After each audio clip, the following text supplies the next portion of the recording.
উম্মুল মুমিনিন আয়েশা রাদিয়াল্লাহু তাআলা আনহার নিকটে জিজ্ঞাসা করা হলো, কানা খুলুকুল কোরআন কাইফা কানা খুলুকিন নবী সাল্লাল্লাহু সাল্লাম, আল্লাহর নবী সাল্লাল্লাহু সাল্লামের আদর্শ কেমন ছিল, তার আচার আচরণ সম্পর্কে স্ত্রীগণ সবচাইতে বেশি ভালো বলতে পারবে।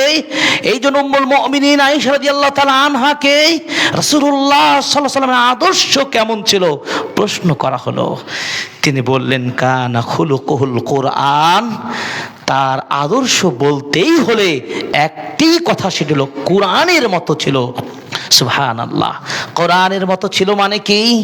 নবীজি কোরআন নেই চলতেন, কোরআন নেই সমাজ সাজাতেন, কোরআন নেই তার পার্লামেন্ট পরিচালনা করতেন, এই কোরআন নেই কথা বলতেন।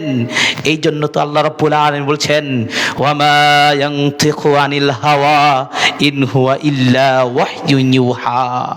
আল্লাহর নবী তিনি সেই নবী যিনি নিজের পক্ষ থেকে একটি কথাও বলতেন না যতক্ষণ পর্যন্ত জিবরিল আমিন তাকে ওহী না করতেন। সুবহানাল্লাহ।